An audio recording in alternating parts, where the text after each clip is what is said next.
Bismillahirrahmanirrahim.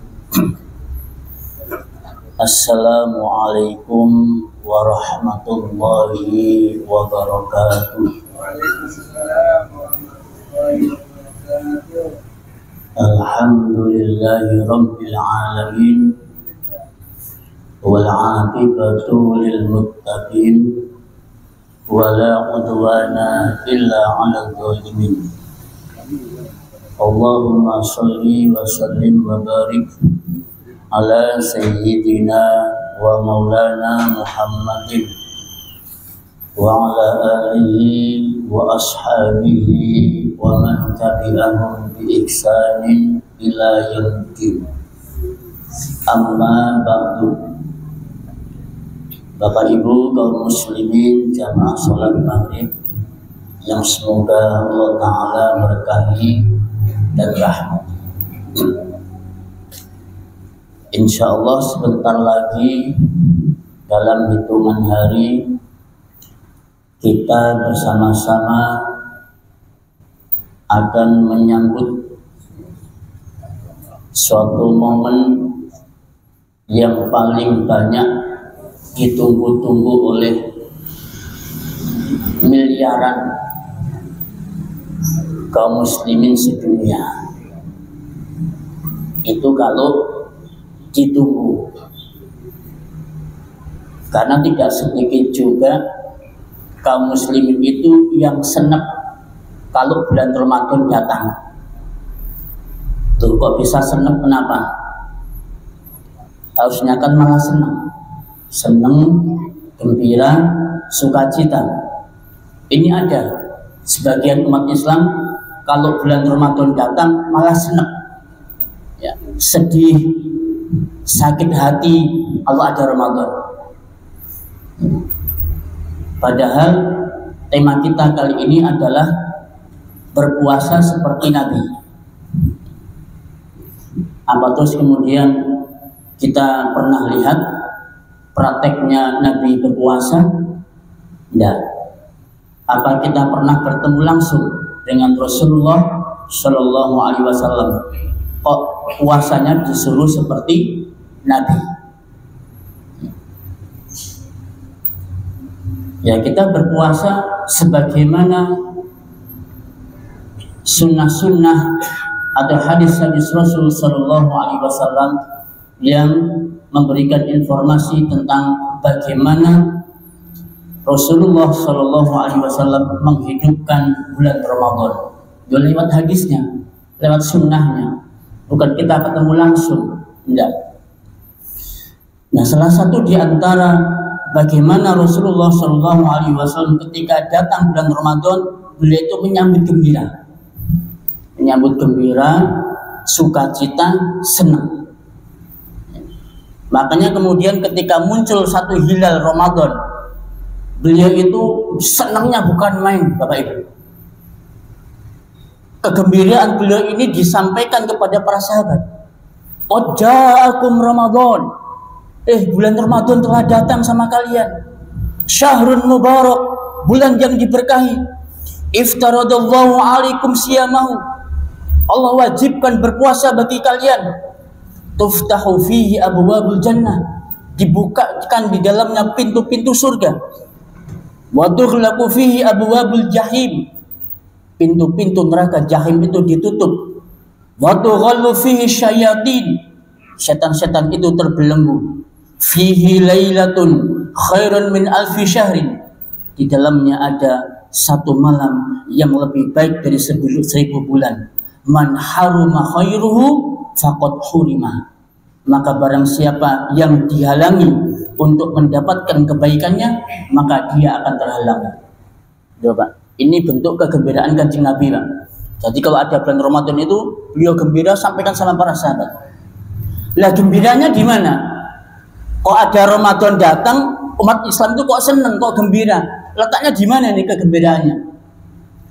Tuftahu fihi abwabul jannah. Itu kegembiraan yang pertama. Allah bukakan pintu-pintu surga. Berarti peluang orang untuk masuk ke dalam surga tinggi, besar. Wa tughlaqu fihi abwabul jahim atau abwabun nar. Pintu-pintu neraka ditutup. Berarti peluang untuk berbuat keburukan, berbuat kejahatan kecil, bahkan tidak ada sama sekali. Ditambah lagi dengan syaitan-syaitan itu terbelenggu. Berarti kecil kemungkinan syaitan mampu menggoda, menjerumuskan kita manusia. Sudah terbelenggu mereka, ya, mereka nggak berdaya. Ditambah lagi kemudian di dalamnya ada satu malam yang lebih baik daripada 1000 bulan. Apa semua orang mendapatkan kegembiraan itu semua? Ternyata enggak. Makanya Nabi mengatakan man hurima khairuhu, barang siapa yang terhalangi untuk mendapatkan kebaikan di bulan itu, yaitu di bulan Ramadan, faqad hurima, maka dia telah terhalang. Ya. Lah kok bisa senep itu loh, Pak? Ya, ada bulan Ramadan. Katanya begini, lah, marinalah pasaan, lapar boleh, plekak boleh, ya. Itu kata orang-orang, Pak. Ya. Lapar, haus, apalagi mereka tidak bebas untuk melampiaskan syahwatnya. Kalau Ramadan, ya, kan ngisingitan, Pak. Mau berbuat dosa, ya, ngisingitan, nggak bebas. Beda kalau di luar Ramadan, mereka bebas untuk berbuat maksiat. Makanya mereka kalau ada Ramadan itu senang, ya. Sehingga tidak sedikit di antara mereka itu yang sampai menampakkan terang-terangan, wayai posoan, rokokan, jedul, ya, makan di pinggir jalan, makan di warung, ya. Bahkan kemudian yang ada warung yang buka begitu, kemudian ada umat Islam yang berusaha untuk mengingatkan, itu malah dikasuskan, jadi salah. Ya. Ini bukti bahwa tidak sedikit pula di antara kaum muslimin itu ketika datang bulan Ramadan mereka itu senang, gak senang belas. Nah, maka ini harus jadi koreksi kita. Yuk, dengan ini datangnya bulan Ramadan kira-kira senang nopo gembira. Itu kembalikan jenengan semua. Ya, sebagaimana Nabi Shallallahu Alaihi Wasallam bergembira. Ya. Yang kedua, ya, Nabi itu kalau memasuki bulan puasa, beliau itu berniat sejak malam hari. Berniat, Pak. Ya. Ini perkara yang penting, niat. Karena banyak di antara kita yang meleset tentang masalah niat ini. Makanya kita dulu kalau di musola di masjid itu kan imamnya sering mengingatkan kita, nawaitu shauma ghadin an adai fardhi syahri ramadhana hadhihi sanati lillahi ta'ala. Ya. Itu imamnya mengingatkan kita. Mengingatkan kita jangan lupa nanti malam itu niatkan besok kita mau puasa. Tapi pun bukan puasa, Pak. Puasa apa? Maka puasa Ramadan besok. Maka malamnya harus diniatkan. Ya. Ini banyak yang lupa, banyak yang meleset.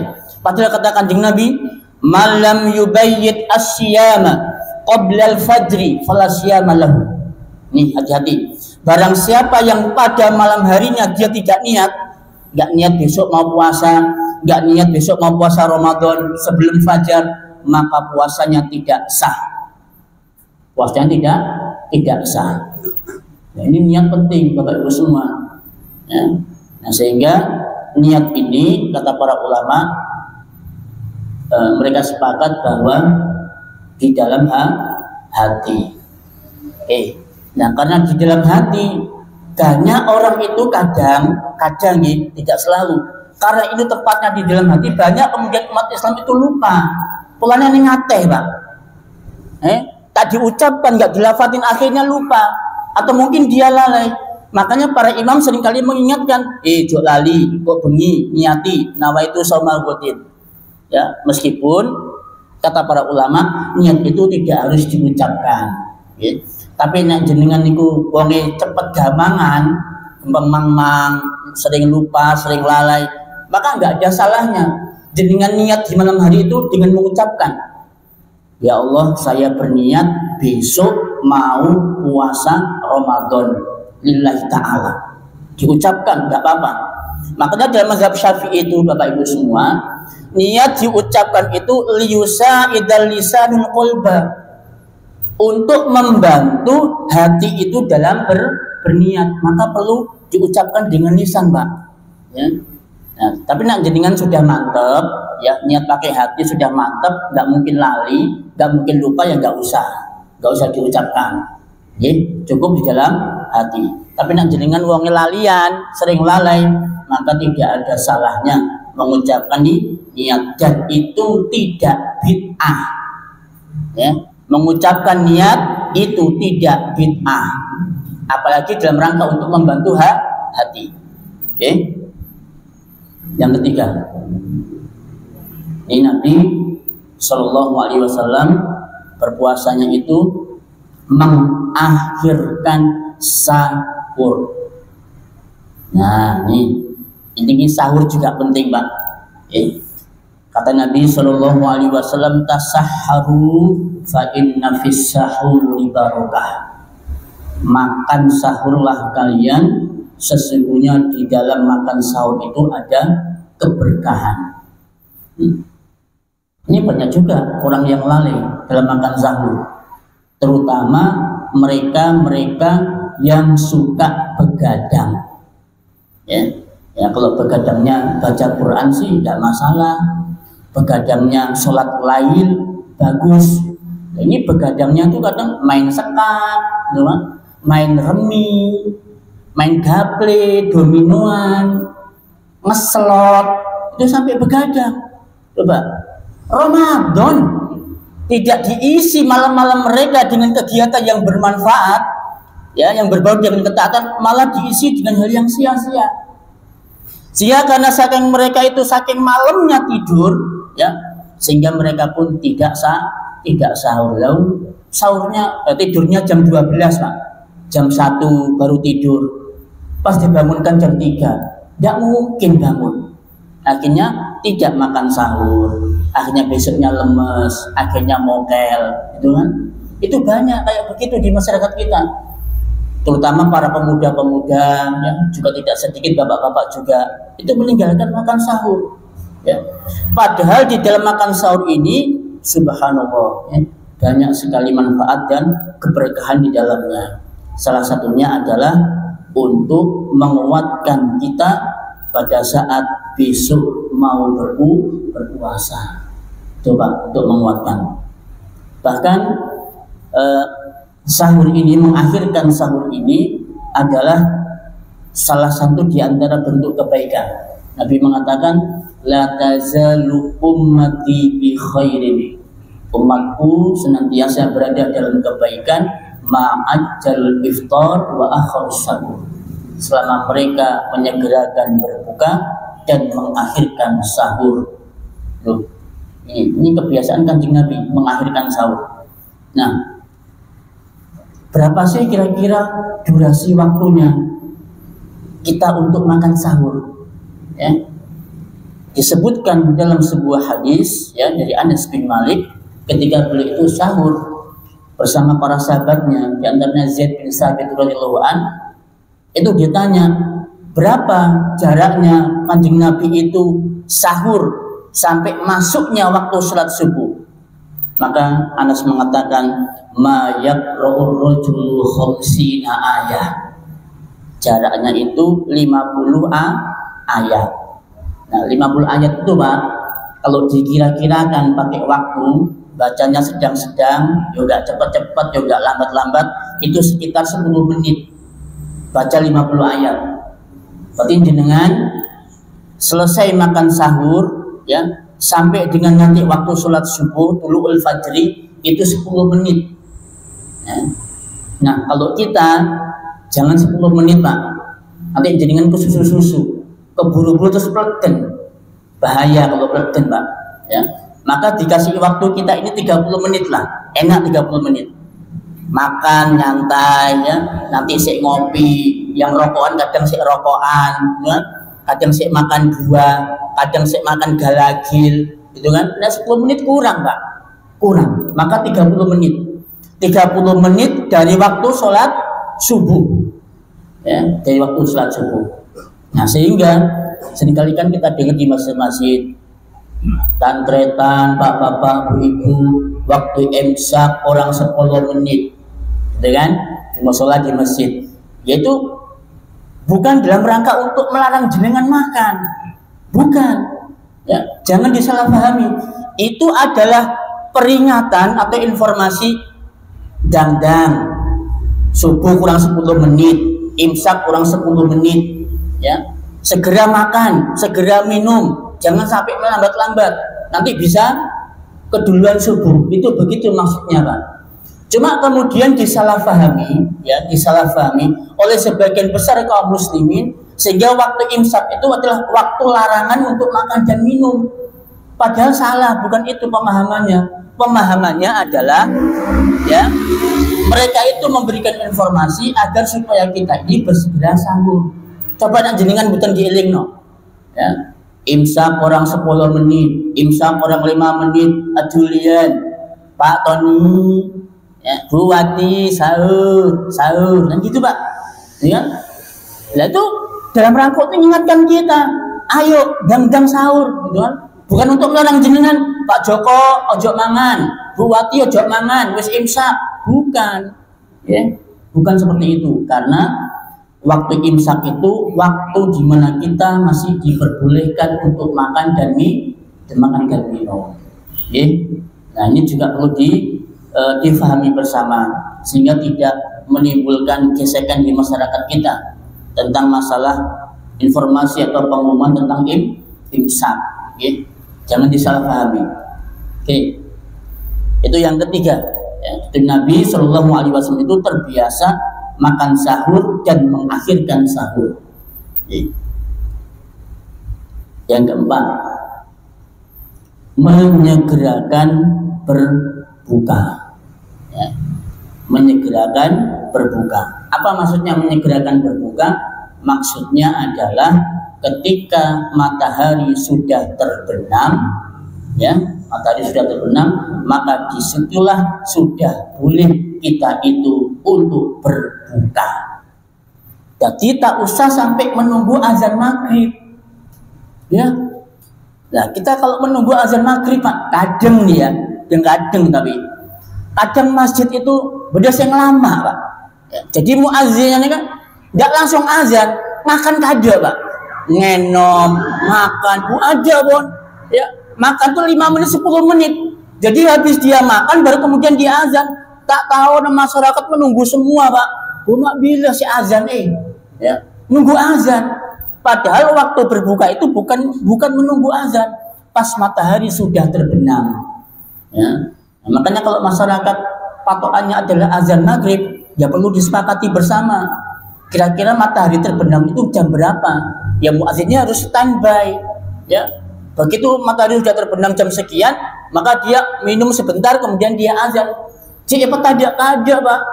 Dawat ada, ya, cincau, donat, galagil, abu abid Pak. Neser selain Pak. Kan ini. Itu, ya.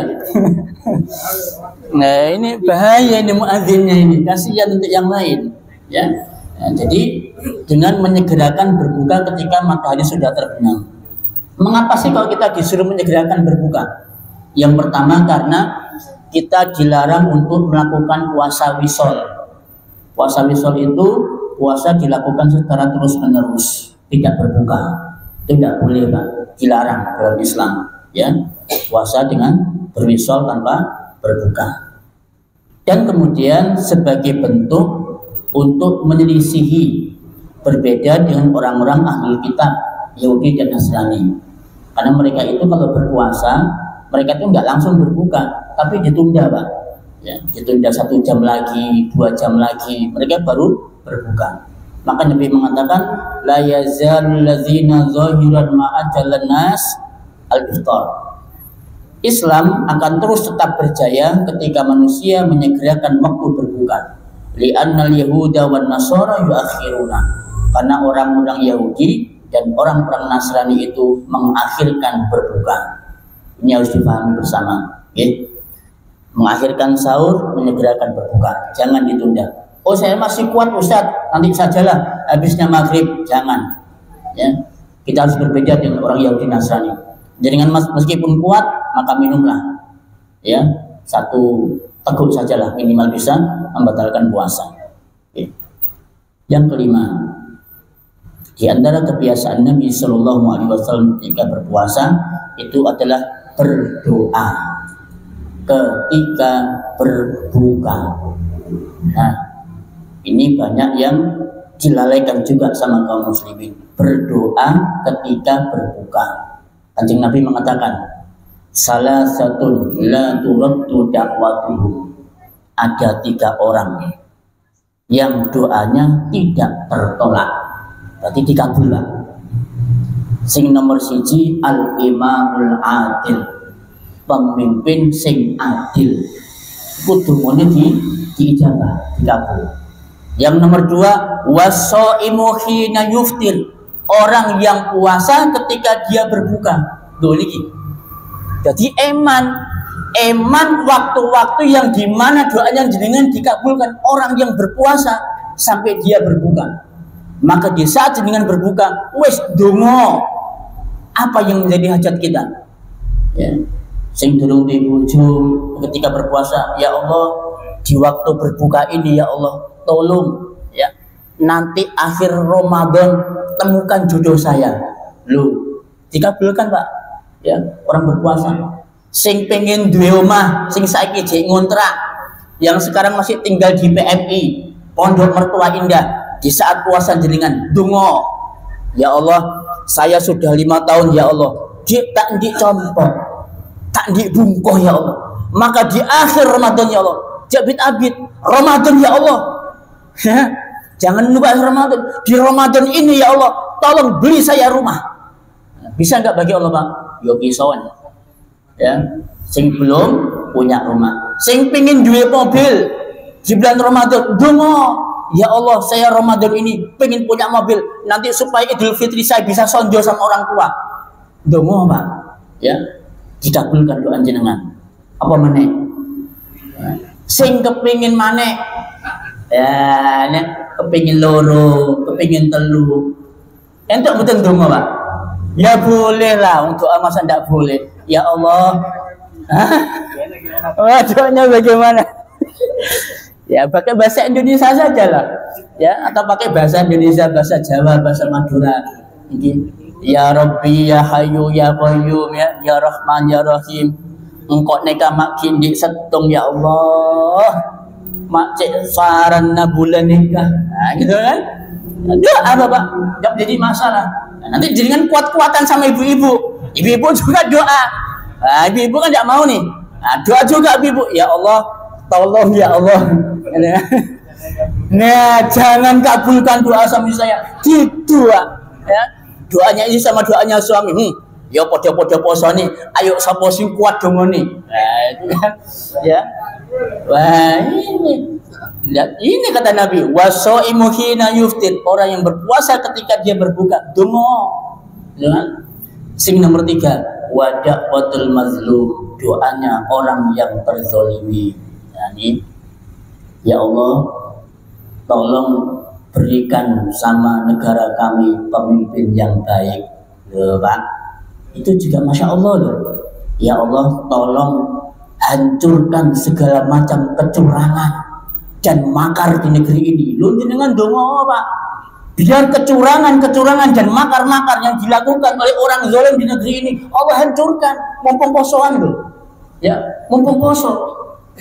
Siapa tahu dengan doa-doanya jenengan yang sampai mengetuk pintu langit, kemudian diijabah oleh Subhanahu wa Ta'ala, Allah berikan kepada kita pemimpin-pemimpin yang beriman, yang bertakwa, yang amanah, penyayang sama rakyat, dan seterusnya. Kena berkah poso, betul Pak? Ini jangan dilupakan. Ya? Nah, Boleh juga kita tambahi dengan beberapa doa yang sudah familiar. Di antaranya Allahumma laka sumtu wa ala rizkika aftartu dan seterusnya, ya. Atau jenengan boleh nambah juga zahabat zama'u wa batalatil uruku wa sabatal ajru insyaallah.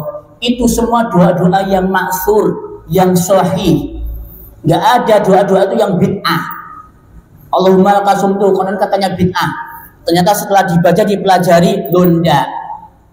Ya. Ini karena banyak orang-orang yang kurang literasinya, kurang bacanya, kurang menelaahnya, kemudian cepat-cepat memvonis. Oh, ini doa yang sesuai sunnah itu zabat zama'u wa bitatil uruku wa sabatal ajri insyaallah. Kalau Allahumma laka sumtu itu bukan nyunah. Loh, ini Pak, ini bahaya. Ya. Makanya kita sebelum tahu dengan pasti tentang hukum sesuatu, maka janganlah kita ini tergesa-gesa mengatakan ini yang doa sunnah, ini doa berbuka yang bid'ah, yang tidak sunnah. Jangan begitu. Okay? Mari kita budayakan untuk selalu baca. Okay? Baca. Yang kadang kita kan begitu Pak. Okay? Kita ini orangnya sudah malas baca. Ya. Kita kan memang malas baca Pak, orang Indonesia itu Pak. Minat bacanya itu kurang. Bukti ini apa? Jangan punya grup berapa di WA? 10 lebih, 25, 50 grup jangan punya. Di antara 50 grup itu punya nggak dengan grup isinya agama tok tentang nasihat? Banyak toh, bukan hanya 1-2. Grup WA ini ya, grup pengajian dan seterusnya punya kan? Nah, coba jenengan koreksi. Di antara sekian banyak grup agama, berapa yang sudah jenengan buka atau berapa yang tidak pernah jenengan sambangi grupnya? Loh, itu ada satu grup itu sampai kadang ada chat masuk 900 chat nggak dibuka lah. Itu grup pengajian nggak dibuka lah, terus sampai nggak buka itu lah lapor sampai kok mlebu grup itu loh, ya. Kadang dibuka cuma scroll ke atas, scroll ke bawah, main scroll dok Pak. Srit, scroll ke atas, scroll ke bawah, nggak diwaca, cuma di scroll dok. Mari seret, begitu sampai di bawah, set, langsung bersihkan chat. Bila pasti baca Pak? Kapan pas kita ini baca? Ya, pas kebetulan artikelnya tentang Ramadan, tentang doa berbuka puasa. Gak diwoco, akhirnya kemudian menyalahkan yang membaca Allahumma laka sumtu dan jenengan gak diwoco sih, langsung kemudian menyalahkan, oh ini doanya bukan Yunani, yang Yunani zabat zama'u. Itu akibatnya jenengan tidak ada punya rasa minat untuk membaca, literasinya kurang, makanya gampang nyalahno amalan orang lain. Nonton Pak, oke? Nah, ini pesan saya. Jangan pernah malas untuk membaca. Wis gak duwe buku, ya, malas maca artikel, malas menyimak video dan seterusnya. Akibatnya dengan gagal paham. Yang keenam, di antara kebiasaan Nabi itu adalah ketika berbuka dan sahur makan kurma atau air kalau nggak ada. Anas bin Malik radhiyallahu anhu mengatakan, "Kana Rasulullah sallallahu alaihi wasallam yuftiru ala rotobatin." Rasul sallallahu alaihi wasallam itu berbuka dengan rutop. Rutop itu kurma basah, Pak. Jadi kurma yang habis dari pohonnya itu basah, itu namanya rutop. Kalau nyampe di Indonesia yang warnanya coklat atau hitam, itu namanya sudah bukan rutop tapi tamer. Kurma, ya. Qabla an yusolliya, sebelum beliau sholat. Fa illam takun rutubat, kalau tidak ada rutop atau kurma basah, fa ala tamarotin, beliau berbuka dengan kurma, itu kurma kering. Fa illam takun hasawatin minna, kalau nggak ada semua, rutop nggak ada, kurma nggak ada, maka beliau minum air. Nah, itu kebiasaan Nabi, Pak. Jangan salah paham. berbuka dengan kurma atau sahur dengan kurma itu bukan sahur sunnah. Tolong jangan dipahami, jangan salah pahami. Bukan berarti loh kalau begitu orang yang sahurnya bukannya nggak pakai kurma berarti bukannya nggak nyunah. Salah, ya. Jadi kurma itu adalah makanan yang ada di Jaziratul Arab, Pak. Di Jazirah Arab, niku kurma, makan pokoknya kurma. Beliau kalau punya uang lebih, beliau makan daging, Pak. Makmane daging kanjeng Nabi niku. Boten sego jagung, nggih. Daging, Pak. Daging kambing, daging sapi. Niku dari kanjeng Nabi. Ya. Kadang beliau itu pakai roti, ya, roti adonan tepung itu yang dari gandum, itu beliau buat makan beliau. Nek duwe akeh. Tapi karena belum beliau itu uangnya pas-pasan, kadang kurang yo, bukannya ambek kurma. Nah, okay. Jadi ini jangan dijadikan hukum. Oh kalau begitu buka harus pakai kurma, salah. Oh buka yang nyunah itu pakai kurma, salah juga. Boten. Ya. Cuma itu seringkali yang dipakai oleh Nabi. Dan nanti kalau bukannya kurma itu nyunah, Pak, nun sewu, nanti yang di tempat lain yang nggak ada kurma berarti bukannya ambek buti, misalkan ambek telo, ambek kaspe, gak nemu kurma, Pak. Macam wong desa pinggiran, gak nemu apa-apa, cuma nemu itu, Pak. Berarti telo niku bid'ah berarti. Ini sunnah. Ya kan gak begitu juga, itu kan? Jadi jangan disalahpahami. Jadi nek wonten kurma nggih silakan buka pakai kurma. Kalau nggak nemu kurma nggih pun sak wontene, sak onoe. Onoe sing nyumbang donatur ke masjid, nyumbangnya cuma lapis, dibuka ambek lapis, nggak apa-apa. Okay? Nah, yang kedua juga, ini juga kadang salah paham orang-orang. Kadang ada pernyataan mengatakan berbuka dengan yang manis-manis. Nah, ini iklan, Pak. Berbuka dengan yang manis-manis itu iklannya sirup marjan. Ya, jadi ben sirup marjan itu laris, makanya berbuka yang manis-manis di iklan di TV. Ya, berbuka dengan yang manis-manis, metu sirup marjan ini seret. Nah, ya, itu salah. Ya, jadi tidak ada sunnahnya berbuka dengan yang manis-manis, itu tidak ada. Ya. Jadi berbuka ataupun sahur itu silahkan sesuai dengan kemampuan yang kita miliki. Okay? Yang ketujuh, ini juga tidak kalah pentingnya. Di antara kebiasaan Nabi di dalam menyambut Ramadan, beliau itu meninggalkan perkataan atau perbuatan yang buruk. Okay? Meninggalkan perkataan atau perbuatan yang buruk. Insya Allah jenengan sudah pirsa semua, bahkan sudah hafal dalilnya.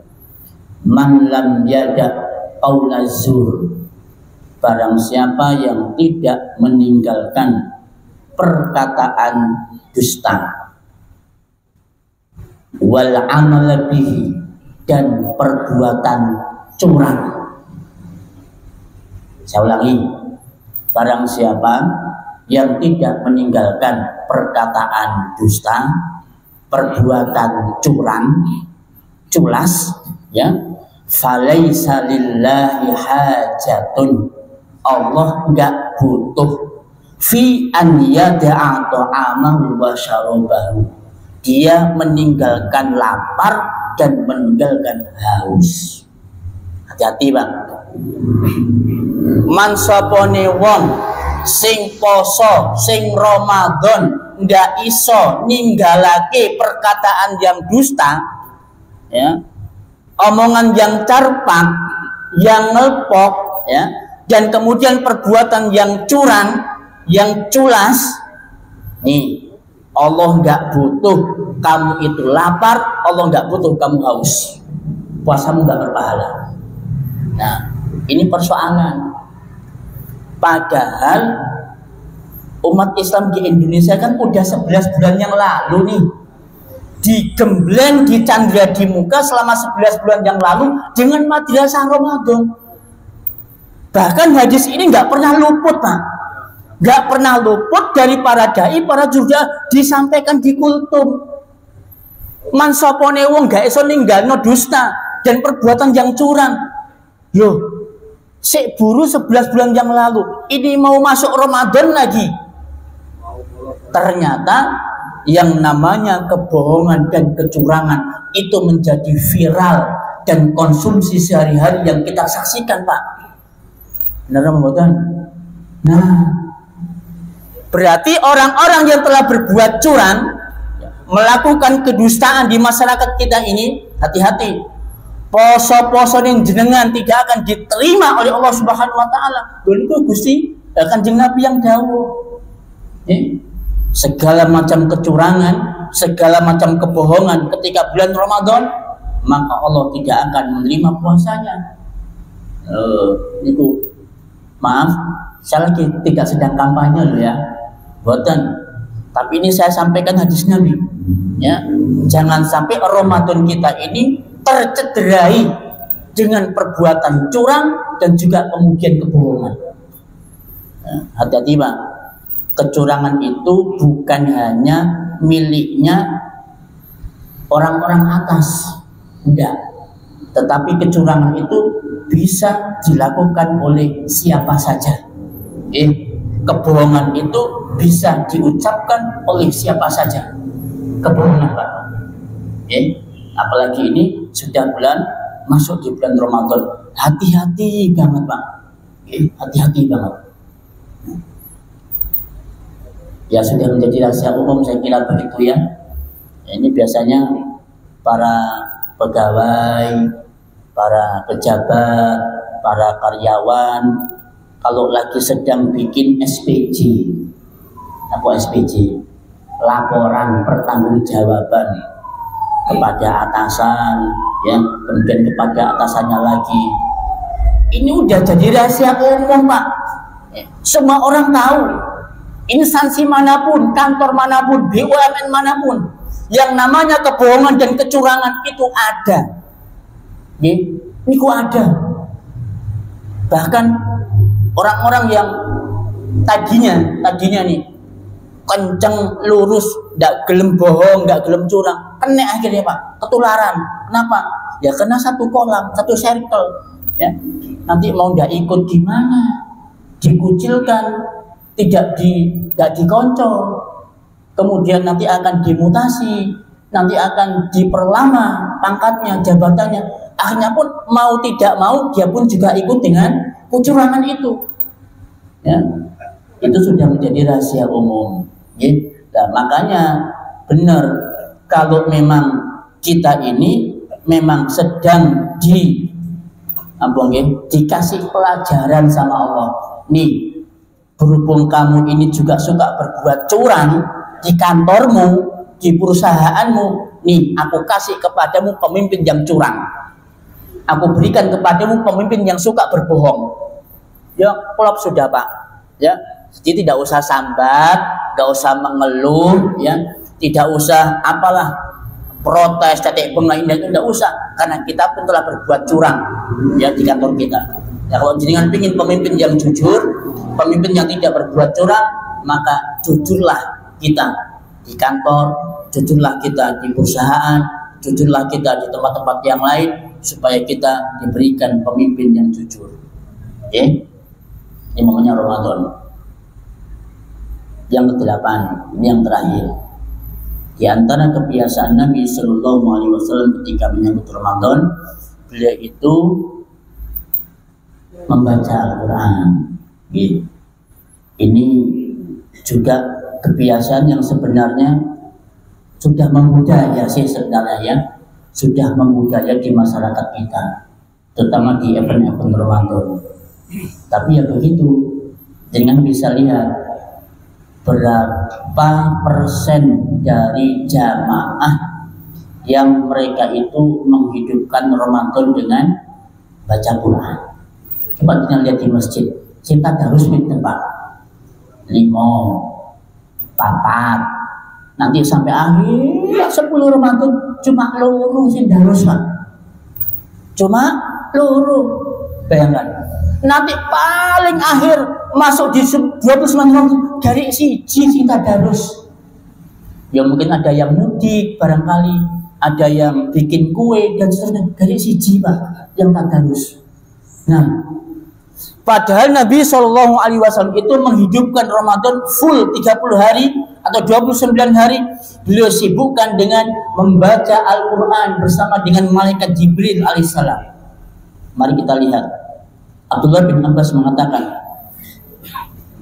karena Nabi SAW ajwadan nas ma yakunu fi Ramadan. Nabi itu adalah orang yang paling bersemangat dan lebih semangat lagi ketika di bulan Ramadan. Hina yalqahu Jibril, ketika malaikat Jibril alaihissalam berjumpa menemui beliau. Okay. Yalqahu fi kulli lailatin min Ramadan. Beliau ketemu dengan Kanjeng Nabi di setiap malam di bulan Ramadan. Ngapain? Fayudarisuhul Quran. Loh ini Pak, mereka berdua ini saling bertadarus Al-Quran. Kanjeng Nabi kadang membaca, malaikat Jibril yang nyimak. Kadang malaikat Jibril yang baca, Kanjeng Nabi yang nyimak. Saling belajar. Fala Rasulullah sallallahu alaihi wasallam ajwadu bil khair minar rihil mursalah. Kanjeng Nabi itu orang yang paling bersemangat untuk melakukan kebaikan dibandingkan dengan angin yang bertiup. Ya. Itu kebiasaan Kanjeng Nabi. Ini Ramadan mah ini tadarus Al-Quran. Nah, mungkin jenengan begini, berkilah, Ustadz, kalau saya tadarus Quran di masjid itu nanti bisa riya Ustadz. Saya kalau tadarus Quran itu di rumah, nggak ada siapapun yang lihat. Oh bagus, cakep, ya. Tadarus Qurannya di rumah. Nah, tidak menjadi masalah, boleh juga Pak. Ya. Nah, maka di rumah pun juga kita hidupkan rumah kita di bulan Ramadan dengan bacaan Al-Quran. Maka ada sejumlah tips ya dari beberapa ulama gimana caranya menghatamkan Quran di bulan Ramadan. Ini caranya. Kalau Ramadan itu 29 hari, ya, maka dalam satu hari kita harus menghatamkan atau membaca 4 lembar sehari Pak. Ya, setiap kali sholat setiap kali sholat itu 4 lembar. 4 lembar itu berarti bolak-balik. Zuhur 4 lembar, asar 4 lembar, maghrib 4 lembar, isya 4 lembar, subuh 4 lembar. Itu insya Allah nanti dalam 1 bulan jenengan bisa khatam sampai beberapa kali. Ya. Kalau jenengan malas misalkan, ya, pengen khatam sekali, maka bisa dibaca 3 lembar setiap kali sholat. Jenengan malas lagi, maka baca 2 lembar setiap kali sholat. Ya. Maka dengan tips itu, insya Allah dalam 1 bulan minimal kita akan menghatamkan Al-Quran selama 1 kali. Itu minimal Pak. Dan itu harus dipaksa. Dan saya ya, Pak, Bu, kebaikan itu pertamanya harus dipaksa. Ya. Kalau jenengan bukan maksa, nggak bisa Pak. Betul. Nah, jenengan nuruti sengkah, mengkondisi, mager, apa dan sebagainya. Jenengan tunda-tunda, ampun lah. Tidak akan pernah bisa kebaikan itu akan kita raih. Dan jenengan manja model wongi. Ya kan? Nega posisi yang PW, posisi enak gitu nggak mau baca Quran, gitu kan? Yes, males, sengkah dan seterusnya. Jangan, harus dipaksa Pak. Ya, ngantuk dipaksa didik, ya, males dipaksa, harus dipaksa. Ya. Makanya Al Imam Ibnu Rajab Al-Hambali mengatakan, ya, hadis di atas menunjukkan bahwa kaum muslimin dianjurkan untuk banyak mempelajari Al-Quran pada bulan Ramadan dan berkumpul untuk mempelajarinya. Ya. Hafalan Al-Quran pun bisa disetorkan kepada orang yang lebih hafal darinya. Nah, ini juga momen penting juga ini. Ya. Jadi nanti biar ada pengkaderan imam. Okay. Jadi di Masjid Mujahidin ini, ya, maka di Ramadan 1 bulan ini jadikan pengkaderan untuk imam. Jadi nanti ada halaqah hafalan Quran Pak. Ya. Anak-anak kita yang habis pulang dari pesantren kan mereka hafalannya banyak. Ya. Suruh mereka jadi ustadz. Suruh mereka jadi ustadz untuk menyimak kita setor hafalan sama mereka. Ya minimal juz 30 dulu lah. Tak usah nyak-nyak. Ya, minimum juz 30. Setor sama anak kita atau setor sama jamaah kita yang sudah hafalannya banyak. Nanti begitu selesai Ramadan, dengan sudah hafal tuh juz 30. Bisa nanti gantian jadi imam. Maghrib imamnya bapak ini, Isya imamnya bapak ini, ya kemudian subuh imamnya bapak ini. Ya.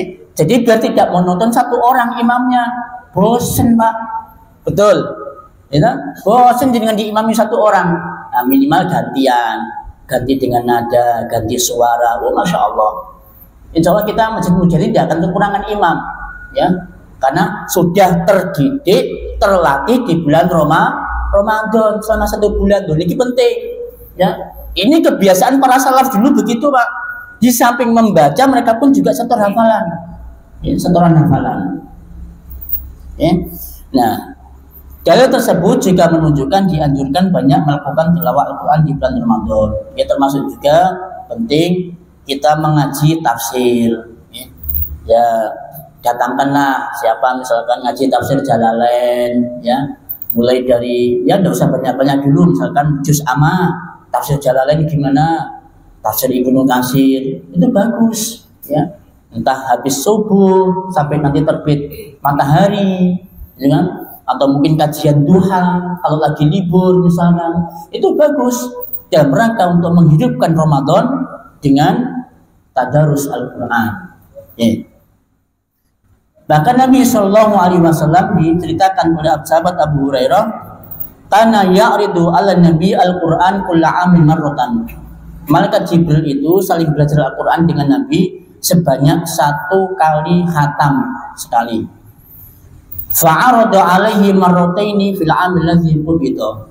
Tapi ketika Kanjeng Nabi itu mau menjelang wafat, itu malaikat Jibril menghatamkan sebanyak 2 kali bersama dengan Kanjeng Nabi. Wa kana ya'taqifu kulla amin ashron. Beliau itu beriktikaf di masjid selama 10 hari. Fa'takafa ishrina fil amil ladzi qubida fihi. Pada saat beliau mau meninggal dunia, beliau beriktikaf selama 20 hari. Baik. Sebelum kita lanjutkan, mungkin ada beberapa pertanyaan dulu atau ada yang mau disampaikan, dipersilakan. Monggo. Nggih, monggo Bapak.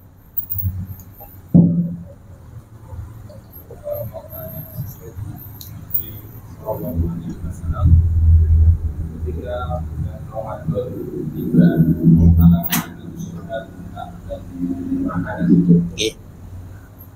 apakah selain bulan Ramadan itu sudah apakah selain Ramadan pintu surga ditutup? Barakallahu fikum. Bulan Ramadan itu kan pintu surga dibuka. Apakah selain bulan Ramadan pintu surga itu ditutup? Jawabannya iya. Selain bulan Ramadan itu pintu surga ditutup dan pintu neraka dibuka selebar-lebarnya. Kenapa bisa begitu? Karena selain di bulan Ramadan itu banyak sekali orang-orang melakukan kejahatan dan kemaksiatan selain bulan Ramadan. Ya.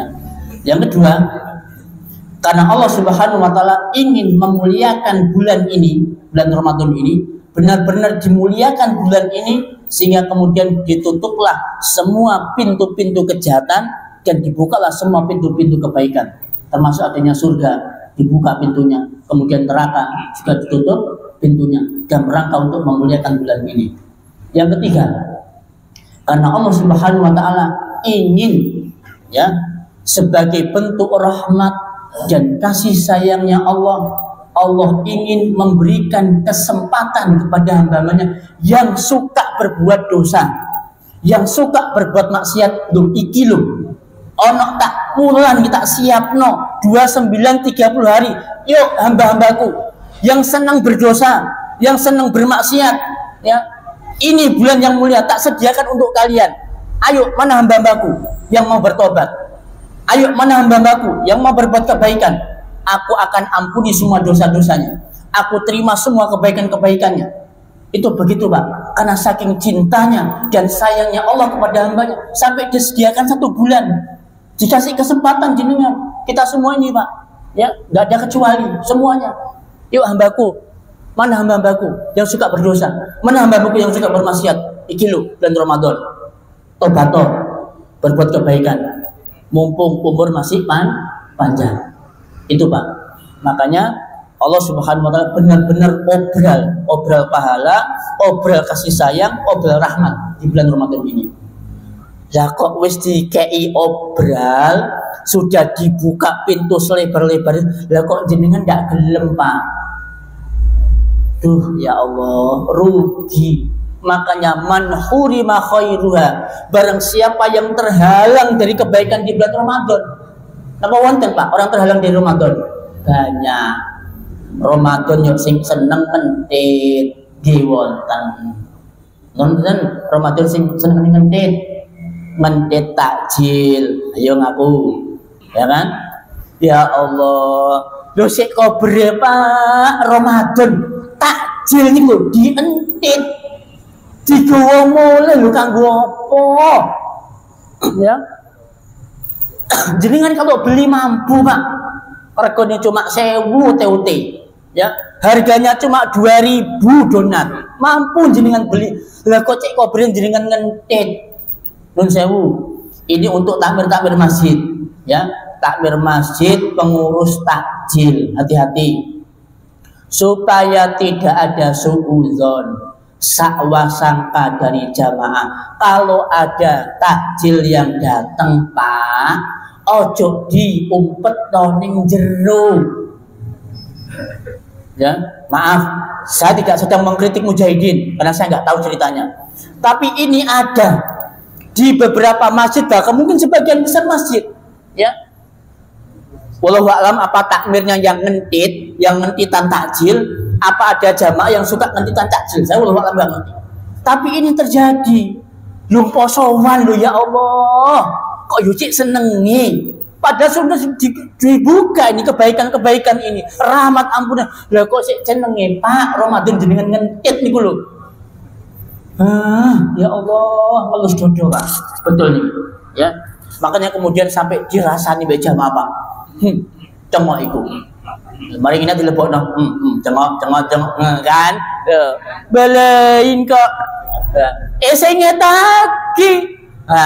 Curiga kan jamaah saling rasan dan rasan, akhirnya kan ya sudah tambah dosa jenengan, ya kan? Makanya kalau ada takjil sudah wis, begitu datang obral sudah di depan, nyok silakan makan, ya makan sepuasnya. Kalau ada lebihnya silakan dibawa pulang. Lo kan enak ngoten Pak, tidak ada suudzon, ya. Nah ini juga yang perlu kita perhatikan. Kadang begitu, ada yang cuma mon siman nyaman, EGB mulai, ya. EGB keluarganya, mun sing tak nyaman, sing mbok coba bagi orang. Itu ada Pak omongan kayak begitu. Ada, wallahu a'lam. Soal di sini nggak ada kayak begitu Pak, nggak ada. Ya, betul itu, ya. Jadi makanan yang enak-enak itu kata mereka itu dibawa pulang, nanti dikasihkan keluarganya. Mun sing mbok coba sing nggak enak dikasihkan sama orang. Ya, nah itu supaya nggak itu terjadi, maka silakan dikeluarkan semua buat untuk jamaah, dari jamaah untuk jamaah. Betul ya? Wallahu a'lam bishawab. Ini begitu Bapak ya? Ya. Apa? Tuntaskan kalian. Iya, tuntaskan. Ada pertanyaan lagi? Monggo Bapak, nggih.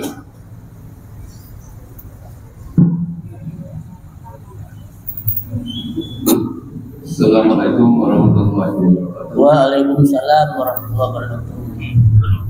Memasuki bulan puasa, banyak budaya yang meminta maaf atas nama keluarga ini sebelum masuk bulan puasa. Betul. Apakah itu harus diikuti? Terus ada juga yang mandi besar gitu sebelum masuk puasa. Terus selanjutnya, sholat tarawih. Ketika sholat tarawih sudah dimulai, kita ini terlambat. Ya. Apakah boleh jadi makmum tapi kita sholat isya? Atau kita langsung ikut sholat sunat tarawih? Apa Isa dulu? Barakallahu fikum. Saya rasa itu dulu. Terima kasih. Assalamualaikum warahmatullahi wabarakatuh. Oke. Nah ini ya, ini kebiasaan ataupun tradisi yang harus kita luruskan. Biasanya di awal Ramadan atau di awal-awal Idul Fitri akan banyak sekali begini bunyinya. Ada yang begini.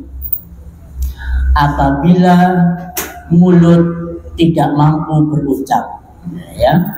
Nah, ya. Apabila tangan tidak mampu menjabat, apabila kaki tidak mampu melangkah, gawoni rumah sakit dong, ya. Tak usah maaf, gawa rumah sakit, kenapa itu stroke? Ya, itu stroke. Nah, itu akan kita jumpai di Bapak Ibu semua. Jadi itu kebiasaan-kebiasaan itu yang ya baik sih, minta maaf itu kan baik ya. Ya kalau memang jenengan tidak mempunyai kesalahan sama orang, yang ngapain harus minta maaf, ya? Nah, kalau jenengan nggak punya salah, nggak punya khilaf, ya ngapain minta maaf? Nggak usah, ya tidak usah minta maaf. Tapi boleh kita itu mengatakan apa namanya, ahlan wa sahlan wa marhaban Ramadan. Itu boleh Pak, mengucapkan selamat atas datangnya bulan Ramadan, itu boleh. Ya, kata para ulama boleh. Tapi yang perlu diluruskan itu adalah permintaan maaf. Kalau selama nggak punya salah, nggak usah minta maaf. Kalau punya salah, bukan minta maaf di grup, bukan. Tapi jabriin orangnya, datangi orangnya, minta maaf sama dia. Itu yang betul. Yang kedua, kebiasaan mandi.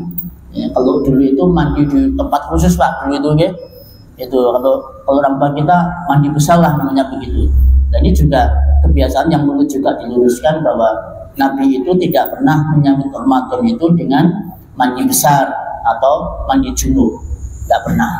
Jadi ini hanya tradisi aja yang ada di masyarakat kita, sehingga tidak usah dilakukan.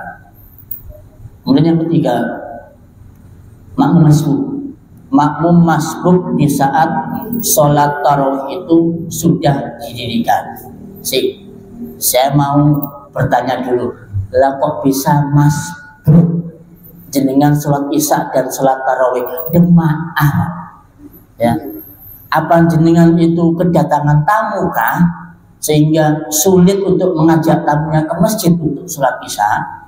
Atau jenengan ketiduran waktu maghrib, kewarakan gitu ya, karena sudah banyak makanan yang masuk, akhirnya kesirap senden ning kursi, ambil rokokan, senden nyedol. Nah, apa begitu? Ya kan? Ya bisa jadi seperti itu. Nah, maka untuk mensiasati itu supaya kita nggak masbuk, itu harus dikondisikan. Jangan sampai momen Ramadan ini ya kita habiskan semua waktu kita untuk tidur atau perbuatan yang sia-sia, okay? Sehingga terlewatkan iman. Tapi andai toh pun juga nanti terjadi jenengan kesusu kemudian sudah sholat tarawih jenengan belum sholat isya, maka yang betul adalah jenengan mengikuti gerakannya imam, tetapi niatkan untuk sholat isya. Yang kalau ini dua-dua, berarti dua imamnya salam, maka jenengan berdiri nambah 2 rakaat. Okay. Setelah itu jenengan silakan mengikuti tarawihnya imam sesuai dengan kemampuan rakaat yang jenengan tinggalkan. Kurang 2 Ustaz tarawihnya, maka jenengan sempurnakan yang 2. Ya, sempurnakan yang 2, kemudian ditutup dengan witir 1 ataupun 3. Oke. Ayo, Allah. Jadi itu Bapak. Ada lagi? Nggih, monggo.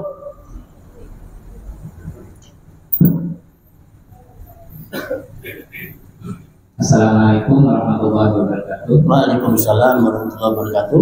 Pertanyaan saya mengenai waktu makbulnya doa di sini dari iftar. Nah, itu apakah pada saat kita sedang makan atau sebelum makan atau setelah makan? Itu yang pertama. Yang kedua mengenai keutamaan dari membaca Al-Quran, lebih utama mana yang khatam berkali-kali dalam sebulan penuh ini, atau khatamnya sekali tapi kita sambil memahaminya? khatam sekali sambil kita memahami. Kita memahami sudah baca itu, apakah yang cuma sekali hafal tapi kita sambil memahami itu, mana yang lebih utama di antara ya. Waalaikumsalam warahmatullahi wabarakatuh. Para ulama menjelaskan tentang hadis ini, tentang doa orang yang berpuasa ketika diterima ketika berpuasa. Itu ada 3 waktu. Yang pertama adalah waktu yang paling utama. Waktu yang paling utama itu adalah dilakukan ketika manusia dalam keadaan lapar-laparnya. Dalam keadaan lapar-laparnya. Itu waktu yang benar-benar ijabah. 2, waktu yang di bawahnya paling utama, sedang-sedengan, yaitu ketika seseorang hampir mendekati berbuka. Kapan itu? Ya sekitar 15 sampai 30 menit sebelum dia berbuka. Waktu yang ketiga ini adalah waktu yang utama. Jadi ketika dia itu makan, ya, terus kemudian dia berdoa setelah itu, maka ini waktu yang utama. Ya. Nah ini para ulama membagi 3 waktu itu. Maka silahkan pilih atau mungkin jangan pakai 3-tiganya, boleh. Waktu yang paling utama, waktu yang sedengan, yang kemudian waktu yang utama. Silahkan pakai yang 3-tiganya, tidak menjadi masalah. Oke. Pertanyaan kedua, mana yang lebih utama? Khatam berkali-kali dengan menghatamkan sekali, tetapi sambil memahami kandungan Al-Quran. Yang lebih utama khatam sekali, tapi dengan memahami kandungan maknanya. Itu yang paling utama. Karena Al-Qurannya afala yatadabbaruna Al-Quran. Mengapa mereka itu tidak mentadabburi Al-Quran? Itu yang utama, Pak. Maka khatamkan sekali dan kemudian pahami maknanya. Itu yang paling utama. Nah, itu Pak. Cukup? Monggo. Jadi Bapak Sigit, monggo. Cukup? Oh cukup. Mungkin sudah terwakili. Nggih, monggo. Nggih. Terakhir ya. Bismillahirrahmanirrahim. Terkait wanita hamil yang meninggalkan puasa karena berhalangan, kemudian di tahun berikutnya yang bersangkutan hamil, sedangkan yang kemarin belum diganti. Jadi misalnya wanita tersebut meninggalkan 2 hari puasanya, kemudian hamil, ngandung boleh. Mungkin suaminya harus minta. Iya. Cakang gelu, ayo.